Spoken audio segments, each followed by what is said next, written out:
Ich bin ehrlich, manchmal gibt es Phasen bei mir, wo ich wirklich alles in Frage stelle, was ich mache, wer ich bin oder wieso ich mein Leben gerade so führe, wie ich es gerade tue.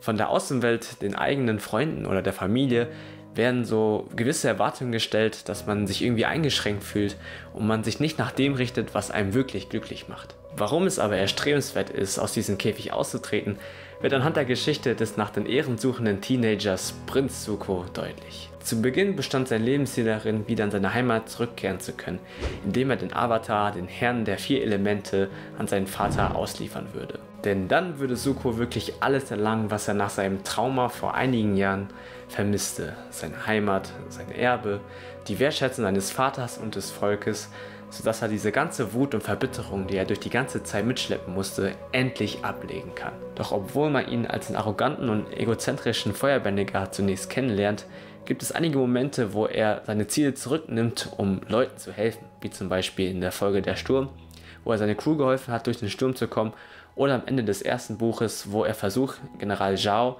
von einem Wassergeist zu retten. Er war im Kern eigentlich kein böser Mensch, aber um von den Leuten respektiert zu werden, die ihm vorerst wichtig erscheinen, haben sich diese negativen Züge durchgesetzt, sodass er wirklich sehr unsympathisch rüberkommt. Glücklicherweise wurde er von seinem liebenswerten Onkel Iroh während seiner Reise begleitet, der wirklich nur das Beste für seinen Neffen wünschte und ihn sogar dahin führte, nach der Verbannung aus der Feuernation die Vergangenheit ruhen zu lassen und ein neues, ruhiges Leben in einem Teeladen im Erdkönigreich zu leben. Es hat ein bisschen gedauert, bis er sich damit abgefunden hat, wo er dann zunächst erstmal alleine unterwegs gewesen ist oder sogar die Möglichkeit hatte, den fliegenden Bison des Avatars einzufangen, um ihn dann zu locken, wo er sich aber dann doch dagegen entschied, um so endlich seinen inneren Frieden zu finden. Leider bounced er etwas wieder zurück, lässt sich von seiner zynischen Schwester überzeugen, kehrt wieder in die Feuernation zurück als der vermeintliche Held, der den Avatar umgelegt hat und hat jetzt alles, wonach er so lang sehnte. Also Ende gut, alles gut, oder? Na, nicht ganz. Trotz des ganzen Erfolgs war er unglücklicher denn je und er war sogar noch wütender als zuvor, denn in all dem, was er jetzt hat, hat er überhaupt keine Erfüllung gesehen.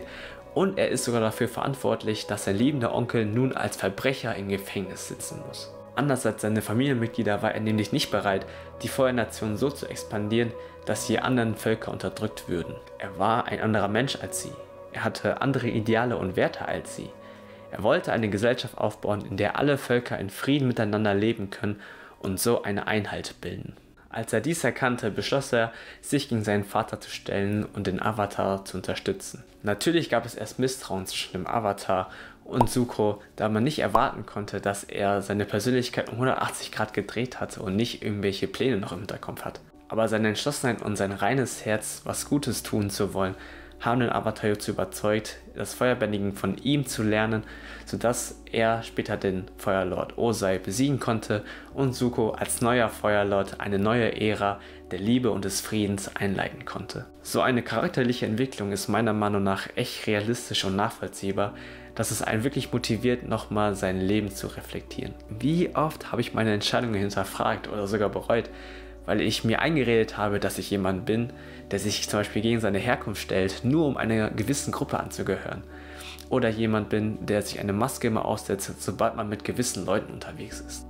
Ich sag euch, zu oft. Wirklich zu oft. Denn für mich ist das Schwierigste zu realisieren, dass ich ab und an mein Leben nicht für mich lebe, sondern für die Leute um mich herum. Dass ich mir einrede, diese Vorstellungen und Wege, die ich jetzt gehe, wirklich das ist, was ich machen will, obwohl es nicht immer der Fall ist. Damit will ich aber nicht sagen, was ich mache oder was ich gemacht habe, hat mich nicht erfüllt, sondern im Gegenteil sogar. Es macht mir auch zum großen Teil Spaß, sei es das Studium, die Hobbys, die ich habe oder die Beziehungen zu anderen Leuten und so weiter. Nur verliere ich mich dann ab und zu in diese Aktivitäten, dass ich mich dann komplett vergesse und dann diese Gefühle der Leere in mir habe. Deswegen ist Journaling eigentlich so mega hilfreich und wichtig. Man hat halt die Möglichkeit, sich in regelmäßigen Ständen zu kontrollieren und zu schauen, wie geht es mir gerade? Bin ich wirklich zufrieden mit den Dingen, die ich gerade mache?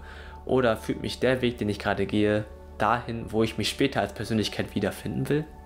Aber sich auszutauschen mit anderen Leuten und Freunden, die sich bestimmt auch diese Fragen gestellt haben, hilft auf jeden Fall und fördert diesen Prozess dieser Selbstreflexion, damit man einen neuen Fokus hat und dann so neue Kraft und Motivation in seinem Leben schöpfen kann. Bestimmt habe ich schon mal erzählt nach dem Abi, wo ich dann so eine Phase hatte, wo ich kaum Kontakt zu Freunden hatte, mich in der Ausbildung fehl am Platz gefühlt habe und ich diesen selben Tagesablauf hatte für Wochen und Wochen, dass ich kaum Motivation hatte, in meinem Leben weiterzukommen. Ein duales Studium war etwas, wo ich dachte, ja, das ist genau mein Ding, wofür ich immer noch stehe.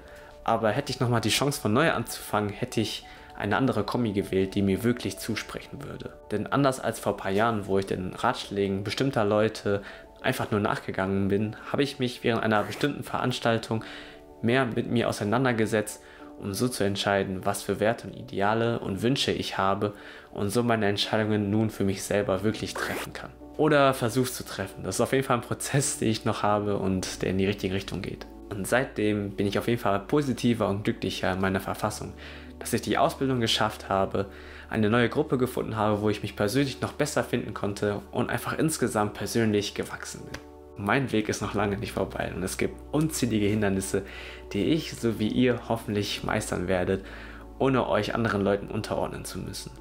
Eins steht fest, ich muss wieder journalen. Das ist auf jeden Fall eines der Habits, die ich mir wieder aneignen sollte und auch mega wichtig ist, damit ich auf dem richtigen Weg bleibe. Jedenfalls bedanke ich mich für das offene Ohr. Vielleicht konntet ihr was mitnehmen oder ihr kämpft gerade selber mit euch, wo ich mir aber sicher bin, dass ihr euren Sinn wiederfinden werdet. Vielleicht sogar in den Kommentaren in Form einer Diskussion. Wer weiß, ich bin auf jeden Fall gespannt auf eure Resonanzen. Ich wünsche euch viel Glück und wo auch immer ihr seid, denkt dran, ihr seid signifikant.